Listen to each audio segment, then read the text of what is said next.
Okay.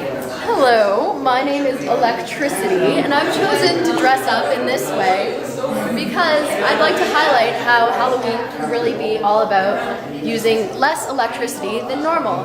Here on the table I've got dark is perfect, and because most parties you focus on your mood lighting, well for Halloween it's darkness. That's all you need. So you can have windows blocked out, shaded. I've got a shade over the lamp here. Better yet, just use no lamp. Let's go for LED lights. They use a whole lot less energy. They're more sustainable. This here is an LED eyeball. Very interesting. I've also got tabs here showing how you can repurpose your decorations. So these were for Christmas initially, but you know what? Halloween's all about color, show, pizzazz, so why not use them again? Here we've got a lot of natural elements.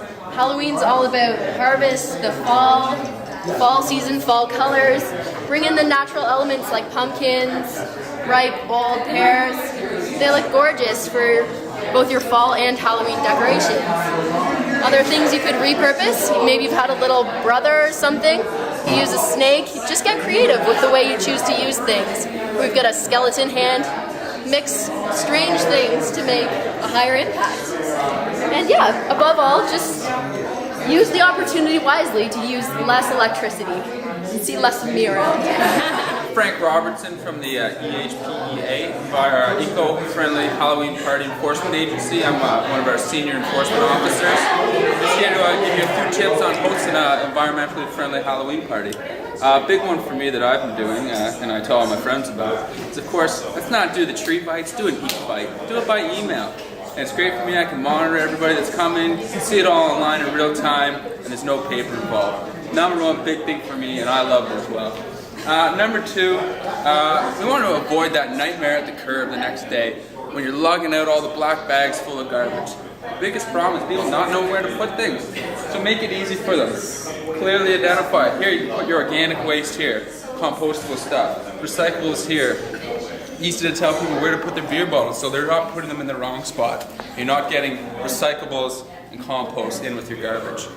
Number three big thing is service style. So number one, if you can use glassware, real nice, and forks, great. There's no garbage there. But if not, use some compostable stuff. So we've got cups here made from corn. We've got cutlery made from potatoes. I've made a couple of serving trays. This one's actually, believe it or not, an old shield. And this is, of course, a hat. So we're just reusing things that were already around, but serving, obviously, with all kinds of style and flair here.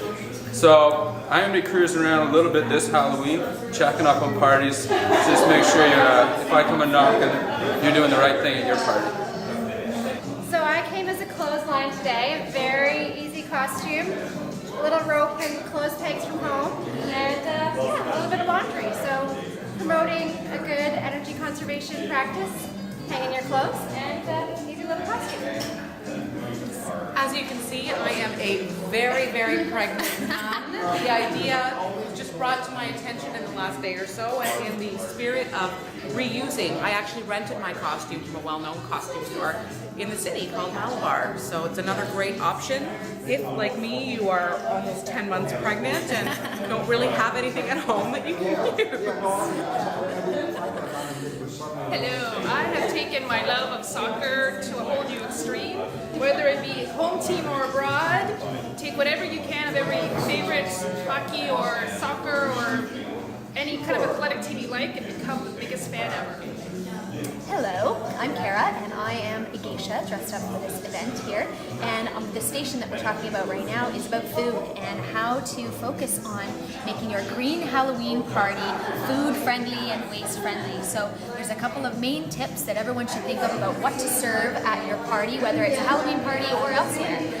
One thing is you want to minimize the waste. Serve foods that are easy finger foods, like any of these skewers. You can put apples on bamboo skewers and dip them You can have vegetables on skewers with dips. These kinds of snacks are really waste friendly, so all you have to do is put the bamboo skewers in your green bin at the end of the day, and there's no plates or cups or forks, spoons, any of that kind of stuff. That's tip number 1. Tip number 2 is pick foods that are in season and local. So it's important, here today we have apples, for a Halloween party. Apples are obviously in season, whether it's squash, using pumpkins. Here in Ontario right now we've got mushrooms and cucumber and tomatoes that are fresh and local. So reducing the footprint of how far your food travels to your plate is a really conscious decision you need to make. Second one is reuse things. So when you're thinking about pumpkins is the big focus for Halloween parties. You can use pumpkins in many, many ways. You can make a jack-o'-lantern out of them. You can obviously make a display for food items out of them like we have here today. And then you can also roast the seeds as part of your snack. So you take the seeds out, you roast them in the oven. There's some celery salts on these ones. So the last thing I wanted to let you know is when you're choosing candy for Halloween, try to choose pieces that aren't individually wrapped. So buy bulk candies. So we've got jelly beans, we've got dried cranberries, we've got all kinds of options here that are purchased in bulk, so we don't have a lot of waste to throw away from every single packaged piece. So that's about it. Great tips for everyone for hosting a Halloween party and the food that is necessary to be created.